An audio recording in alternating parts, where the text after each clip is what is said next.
Come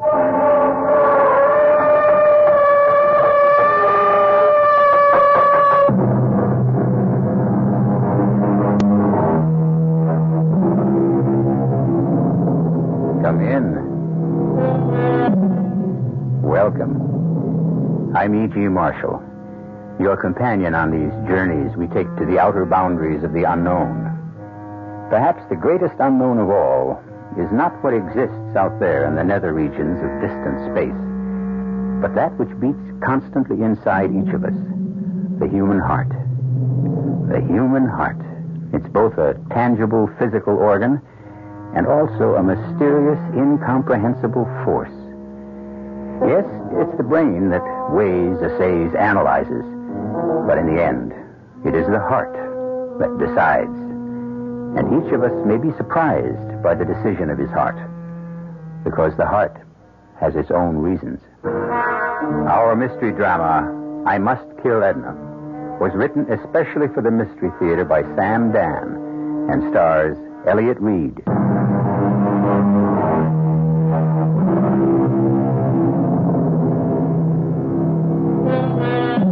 We are commanded by laws, both human and divine, to tell the truth. But what is truth? If sages, philosophers, and saints have disagreed, what hope is there for us ordinary, modest folk? The ancient Romans actually exempted certain areas of human behavior from the truth. For instance, you didn't have to tell the truth about love. And a famous saying of the times was, the gods laugh at the lies of lovers. And talking about love, we now arrive at that delicate balance of falsehood and truth, from which is drawn all of love's nourishment and sustenance, and to a consideration of Chester Masefield, a lover par excellence. When Chester said to Edna Morrissey, "I love you, darling," he was telling the truth, as he saw it, and felt it, and wished it on that particular day. But let the story tell itself.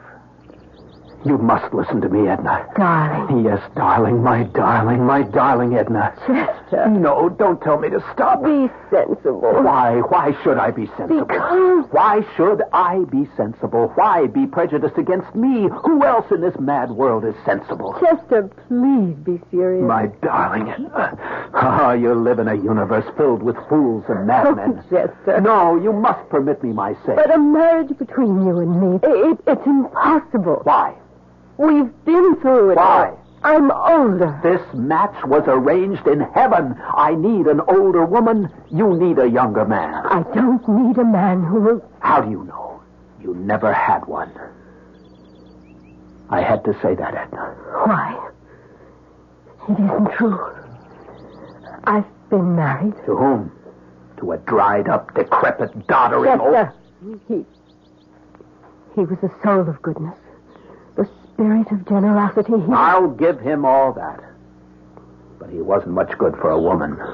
Certain things are more important than the fleeting physical attraction. Darling Edna, you can say what you like, and you can like what you say, but it's a life. We human beings were made for one thing and one thing only, and that's love.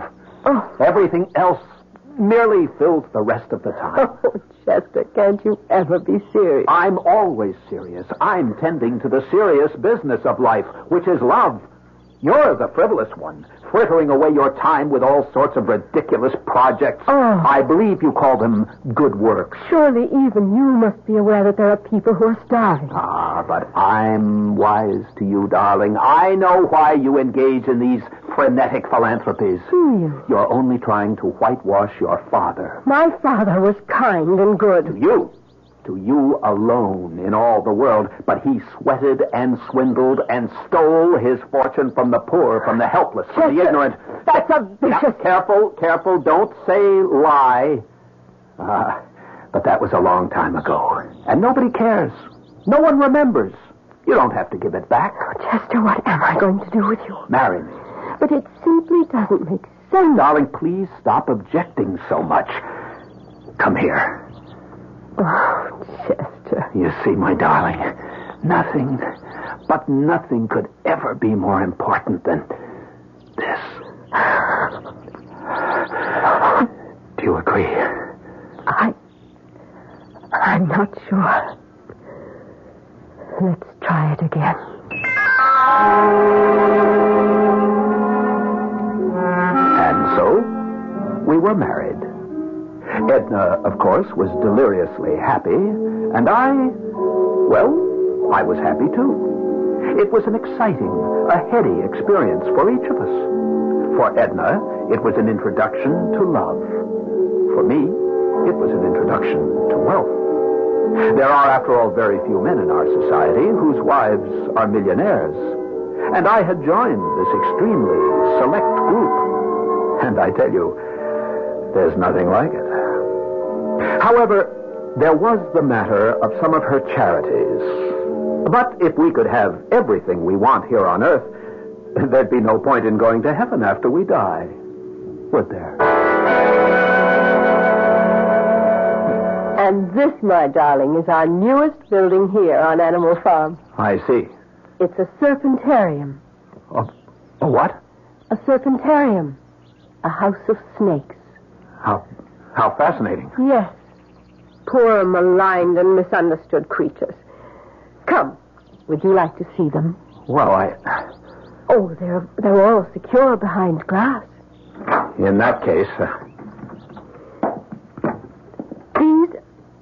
These are called pit vipers. That's because they have that indentation between the eye and the nose. Fascinating. These are all rattlesnakes and copperheads. Charming creatures. They are. Lovely, graceful, elegant. And yet mankind will soon exterminate them completely. Now, darling, is that bad? Oh, my dear, you're such a barbarian. I love them. They're beautiful, cool, and pleasant to the touch.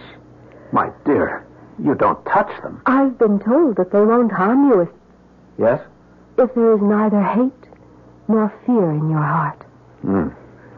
Is it all right if I never touch them? Oh, Chester, darling. I know you're laughing at me. I'm doing no such thing. I believe everything you're telling me. You lie so beautifully. You think I'm a nut. And all these activities of mine... Oh, I approve of them completely. They bore you stiff. No. As a matter of fact... I didn't marry you in the hope of changing you. Why don't you drive to town today? Have lunch at your club. Do something you like. And you'll come back refreshed. Are you sure you can spare me? No. But I'll get through the day. Somehow.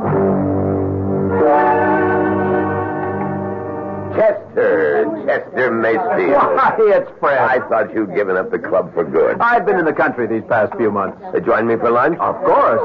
I understand congratulations are in order. Thank you. Here, she's a lovely woman. Thank you again.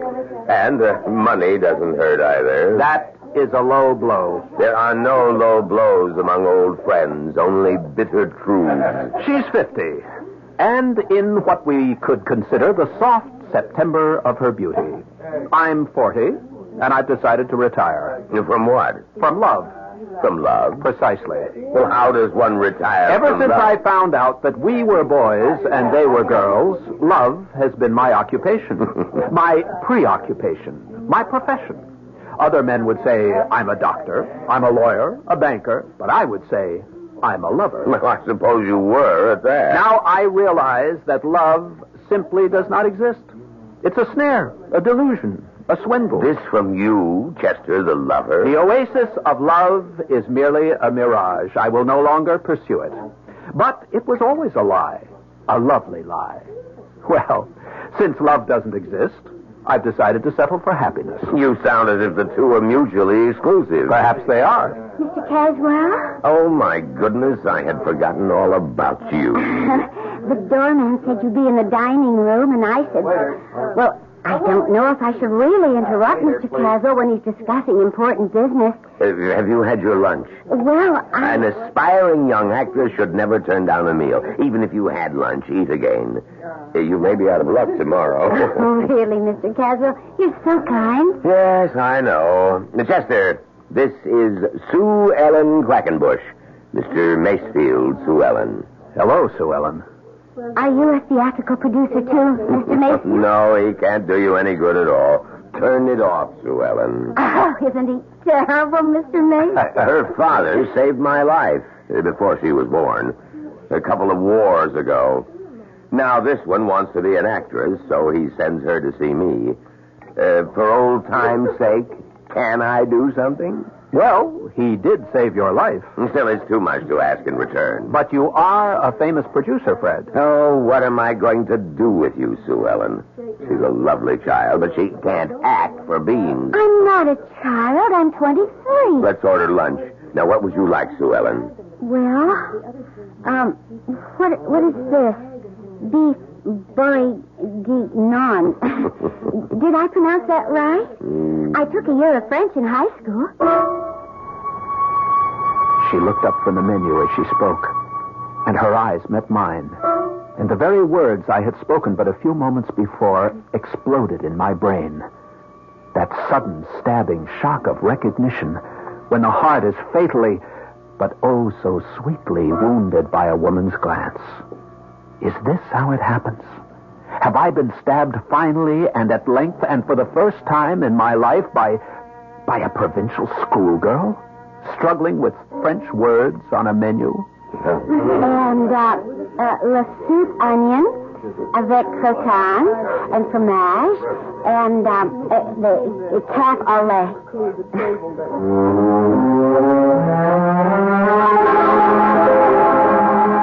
Well, I must say, this is an elegant apartment. I mean, it's like the movies. Is it yours?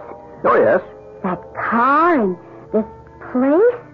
Oh, you must be a very wealthy person, Mr. Macefield. Chester. Chester? We have some folks in Talbot Corners who are well off, you know, but no one who's actually wealthy. May I fix you a drink? Oh, you don't have to fix my drink. Just open a bottle of pop. Well, here we are. Yes. Here we are. And isn't it just like a book? A simple girl from the country in this luxurious millionaire's apartment. It's like a movie I saw at the Ritz, where they had this... Sue Ellen, Yes? please, shut up. Mr. Macefield. I have something to tell you. I love you. Mr. Macefield. Chester, Chester? I fell in love with you. The only way people can really fall in love. At first sight. Sue Ellen, please, now say something. Why? I don't know what to say. Look at me. They'd never believe it back home. Sue Ellen at a loss for words. But this is... Well, it's... I know. It's crazy. I'm twice your age. It's just... Don't say it's impossible. Oh, no, it's It's just... what? I just don't know what it is. Because, well, you see, I also fell in love with you.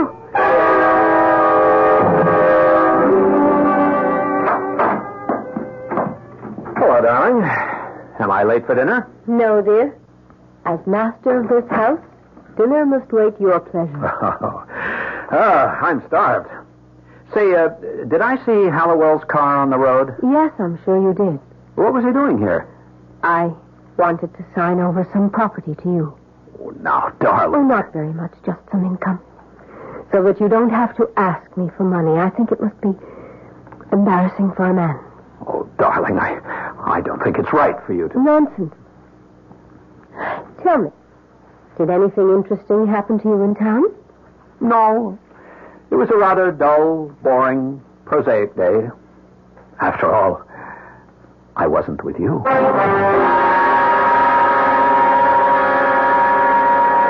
True, this may sound like the worst kind of male chauvinism, but could a man ask for a better deal? A young girl for excitement and romance, a mature woman for stability and financial independence. Sounds great. Looks good. But the problem with a structure of this kind is that the foundations rest on quicksand. Something will have to give.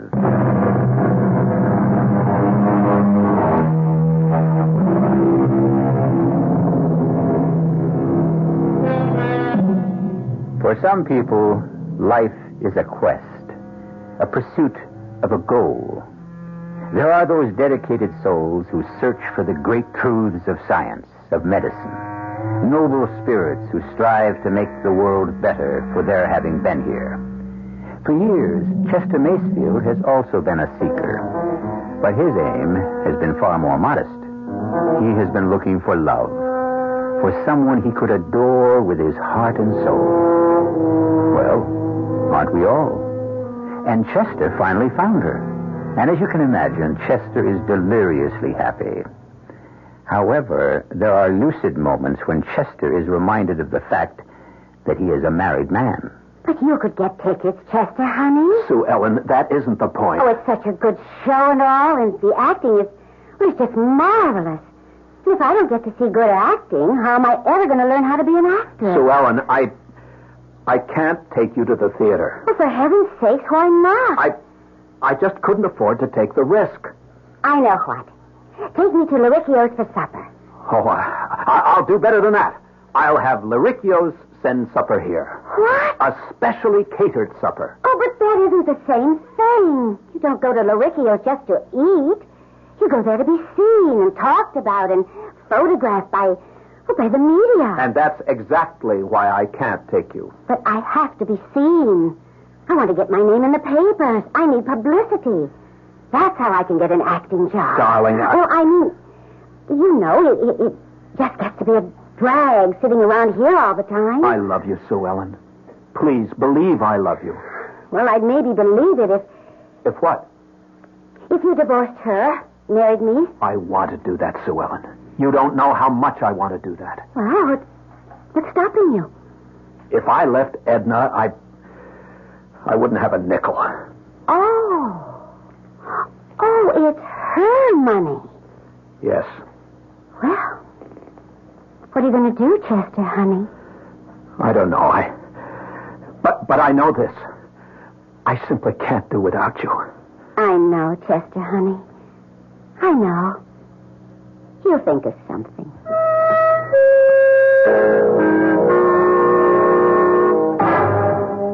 Morning, Mr. Masefield. Oh, good morning, Arnold. Have you seen Mrs. Masefield? Yes, sir. She's over at, over Snake House. Yes, thank you. Yes, sir. Sure goes for them snakes. I mean, I've been working for that woman, must be 20 years now. I never seen nothing like this. What do you mean, Arnold? Well, I guess she found what she's been aching to support all her life. True underdog. Genuine loser. Somebody nobody loves. That's a snake, hands down. Well, as you know, my wife is a most tender-hearted woman. Oh, she's a saint. I bless her. But What's that? Well, I think you should talk to her. About what?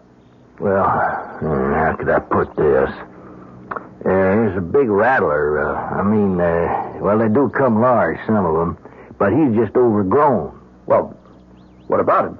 They ain't getting bit by a rattler, no peckneck, but it don't necessarily have to be fatal. You follow this? I can't say that I do. Well, on the other hand, this ugly critter's got fangs at least twice the normal length. You know, one chew out of them and... But what does this have to do with... She's taking a fancy to this varmint. She says to me, oh, Arnold, he's so beautiful, if only I could pet him. So, well, maybe you better talk to her. Maybe I'd better. Yeah, well, after all, she's the only woman.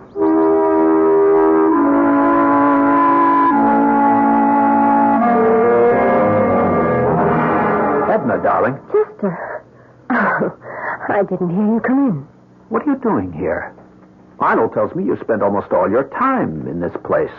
I simply can't take my eyes away from Nijinsky. Nijinsky? I've named him Nijinsky after that famous, I should say immortal dancer. I know. The one who went mad. Yes. It's my name for him because his movements are like a ballet. Would you agree? Oh, yes. I've made Nijinsky the star of the Serpentarium. He has this huge cage, all to himself. I notice you're dressed for town. Are you going to the city today? Yes, dear. Oh, that'll be the third time this week. Well, Oh, no, I'm sorry. I shouldn't have said that. It sounded as if I were counting. Oh, some people at the club want my advice on a venture. I have the right to tell you to stay at my side all day. You should have a rich, productive life of your own. Oh, darling, I owe these men a favor. No, you just go ahead. Is it a promising venture? Oh, well, it could be. If you need any money, let me know. Oh, darling, you shouldn't be so good to me. Why not? I love you.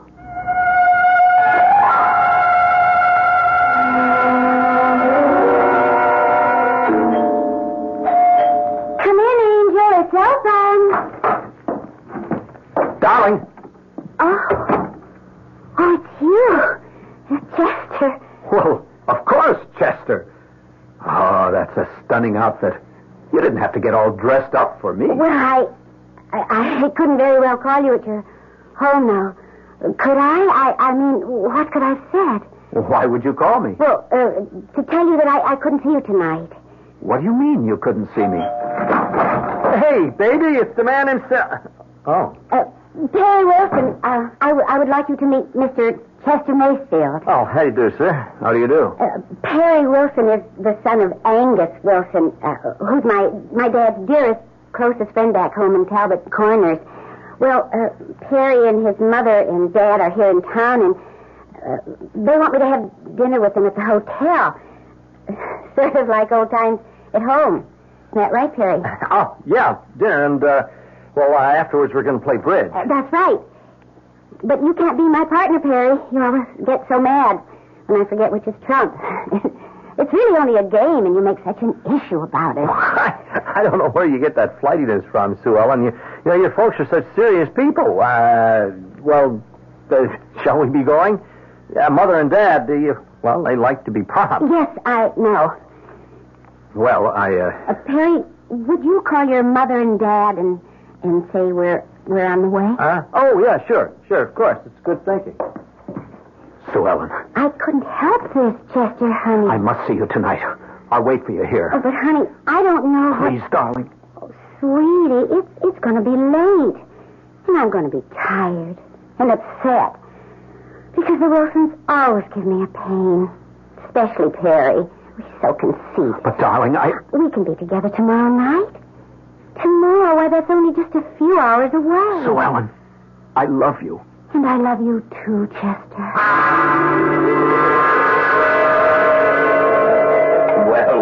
Well, if it isn't Dante, then how's Beatrice? Cut it out. Mind if I sit here? You're a member of the club. What are you doing dining alone? What's that smirk on your face? Oh, I don't know. These May and December romances always inspire smirks, leers, winks. What are you talking about? Miss Sue Ellen Quackenbush. I understand you see quite a bit of her. I'm interested in her career. A fatherly interest, no doubt. She's a talented young lady. Yes, and her talent seems to be in getting men interested in furthering her career. Chester, you're talking to me. See here, Fred, I resent... Now, drop it. I thought we were friends. But if you want to fill the time with trivia, let's talk about the weather. Fred. Chester, I remember what it's like to be 40. The age of anxiety. But it passes. I don't know what I'm going to do about her. She's a tough little cookie. Now, see here. Okay, let's talk trivia. Chester, people are beginning to talk. I'm not interested in other people's hypocritical notions of morality. I don't care if they disapprove. Oh, they won't disapprove. What they will do is worse. They'll laugh. You're starting to become a ludicrous figure. I know. Now, you can't afford that, not you, Chester. Thanks, Fred. Thanks. That's what friends are for, no?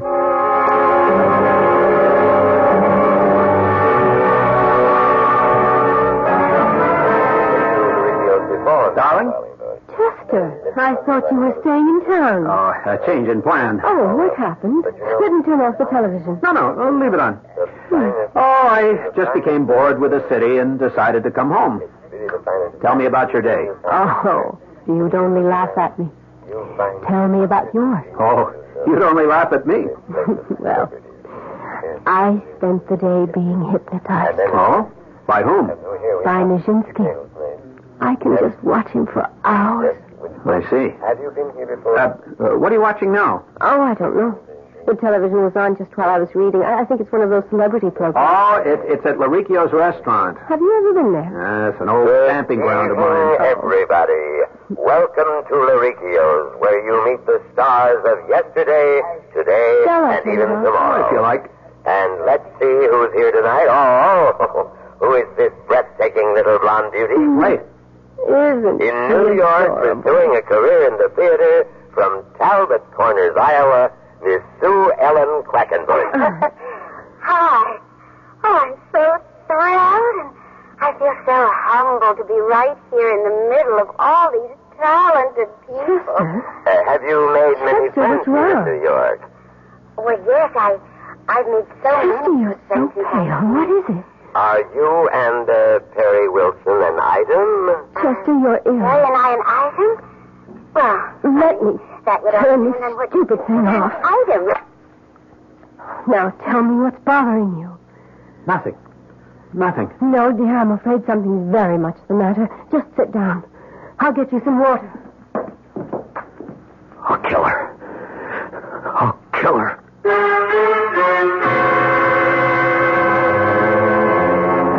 They say there's no fool like an old fool. But still, Chester Macefield isn't that old. So how could he be that foolish? The answer probably lies in the fact that a fool in love is ageless, and therefore hopeless.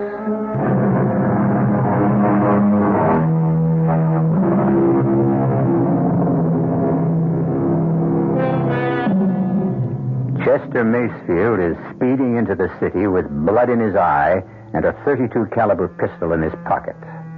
Chester Macefield, a man of the world, has been betrayed by a woman, a slip of a girl, barely out of her teens.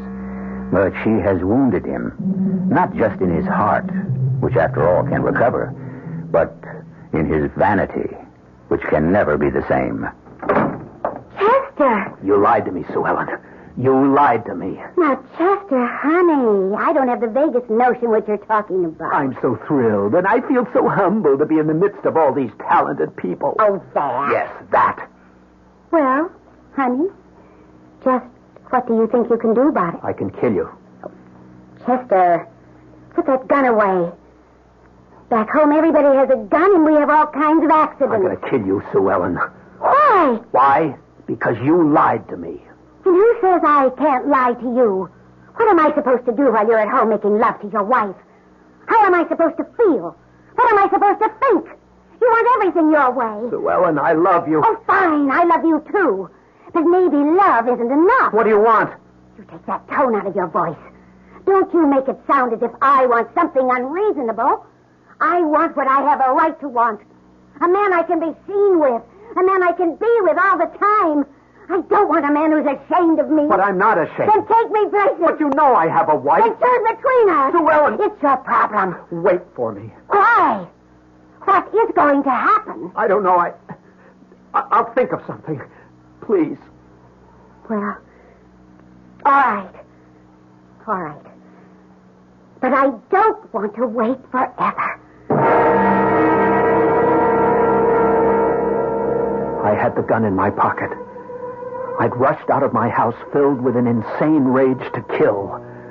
But the moment I saw her, heard her voice, touched her hand, I knew I couldn't. I knew I couldn't kill her. And yet, if I wanted Sue Ellen, I would have to kill Edna.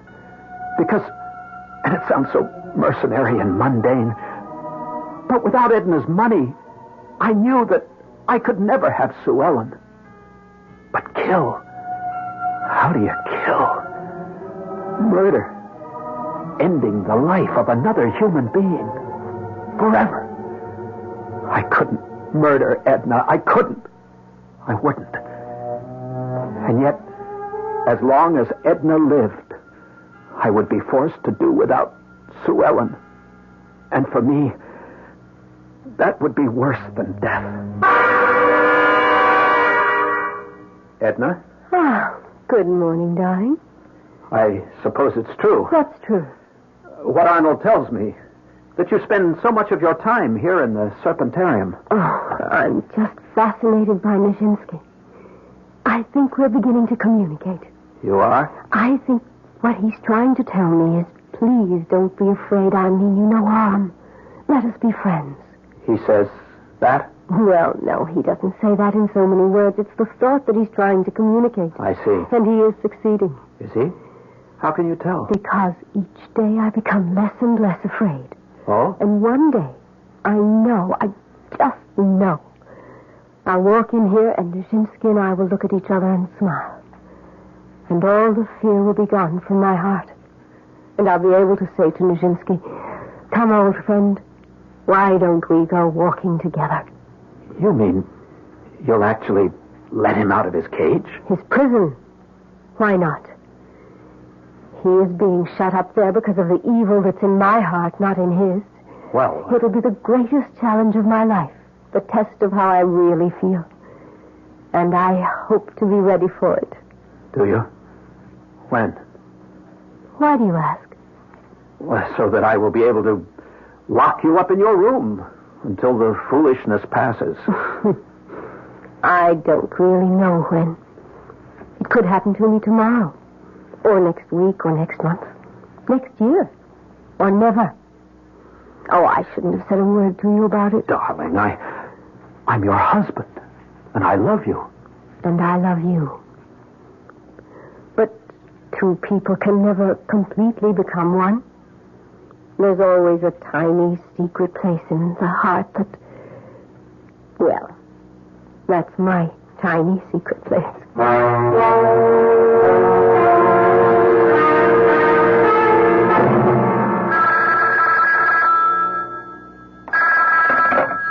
Hello? Sue Ellen, darling. Oh, it's you. Is that the chump? It's the chump. Sue Ellen, darling. Where are you? I'm at home. Oh, you're at home. That's nice. What have you got to say to me? Hang up on him. He pays the rent, remember? I just wanted to tell you, things will be looking up very soon. That's what you said last night. I know. And the night before? Perry, you stop that now. You and I will be married very soon, darling. Have you asked her for a divorce? No, but But what? Perry, I've got something better planned. what could be better? Now, just be patient. How long am I supposed to be patient? Just a little while longer. And what do I do in the meanwhile? Sit around all alone every night? Perry, you're terrible. Sue Ellen, I love you. I need you. Soon, I'll be able to give you everything your heart has ever desired. Tell me you love me. Honey, you know I love you. I have to know that. I have to be sure of that. And now I see what I have to do. Goodbye, darling. I'll be with you soon. Very soon. And I'll be free. Chester? He hung up. Well, let's see, baby. Where were we? Darling, would you mind terribly if I went into the city this evening? Of course not, dear. It's these same people at the club. You know, the ones I told you about. Oh, yes. For some reason, I can't imagine why, they seem to think I have a knowledge of land values. Well, Chester, you are a very capable person. Oh. Well, this thing may run late, so don't wait up for me. I will. I always feel, well, incomplete unless you're in the house with me. I'll always remember how she looked. She was almost pretty when she had that shy smile on her face. But would it be murder? If all I did was help her to kill herself, she had this insane affinity for a lethally poisonous snake. Sooner or later, she would release him from his cage in the mad delusion that he was her dear friend. Would it be murder? No. It isn't murder. Look at him. This enormous monster coiled in his cage, sleeping. No one had seen me enter this house of crawling, murderous creatures. Here on the side is the latch. All I need do is turn it to open and just slide the glass a few inches to the side. And when he wakes up... Oh, no. Don't wake up just yet. Give me my chance to get out of here. That's it. Sleep soundly. And when morning comes, you'll notice the opening, and you'll slither out. And when she walks in here, you'll greet her the way a poisonous snake usually greets people. Good night, Nijinsky. And good hunting. Honey? Mm-hmm. Maybe I better leave? Why, sugar? Well, maybe, the chump. Oh, the chump never shows up unless he calls first. And you know something? I'm getting sick and tired of Mr. Chester Macefield. Hold on, darling. Let's not be hasty. You don't look a gift horse in the mouth. Yes, well... This horse is kind of old and lame. Hey, what's that? Does he have a key? Oh, my goodness. It's Chester. Sue Ellen, I have wonderful news. Sue Ellen, what is... Now, Chester, darling, let me explain. Elaine, what? Look, why don't I just get out of here and leave you two to... Stay where you are. I don't see how you can stop me. I said stay where you are. Well, now, listen, please. Please be careful. Stay where you are and shut up. Chester, Angel, you don't need that gun. I can explain. Shut up. Why did you come here with a gun? Why? What made me bring the gun? I must have known, deep down, inside, that I would have to use it. Please, Chester, don't talk that way. I'm going to kill you. No, please. And him also. Now, look, mister, please, what did we ever do to you? And what did you do to me? All we were doing was having fun. You gonna kill us for that? Chester, you're an old man. You just learned enough. No! Don't kill us. Look, mister, I don't want to die. You'll never laugh at me again. Never. Edna. I have to save Edna.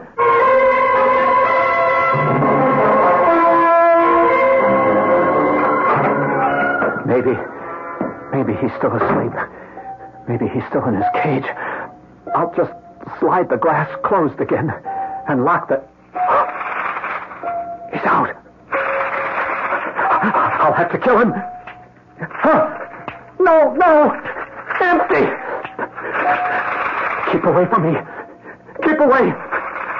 I can't move. Why can't I move? Keep away. No!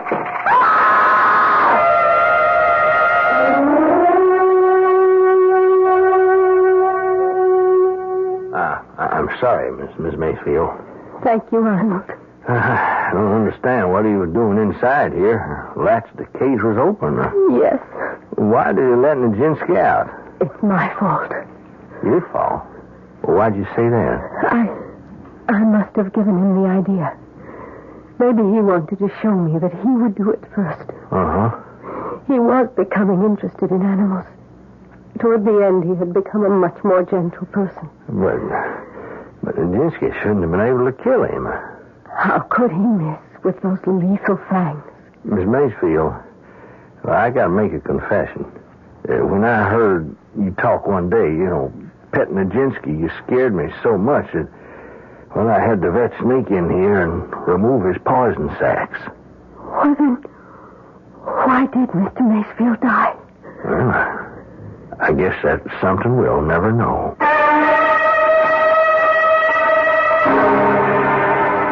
But we know Chester Macefield died because, in so many cases, fear itself is more than enough, especially when it's aided by a guilty conscience.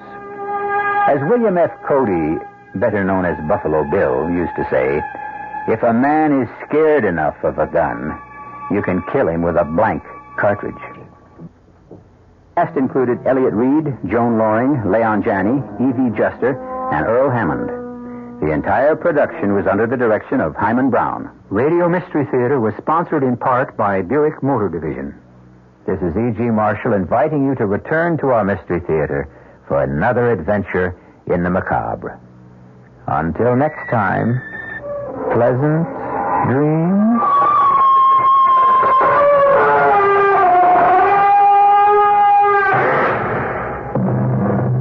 The preceding program was furnished by the Columbia Broadcasting System. This is WOR New York and RKO General Station.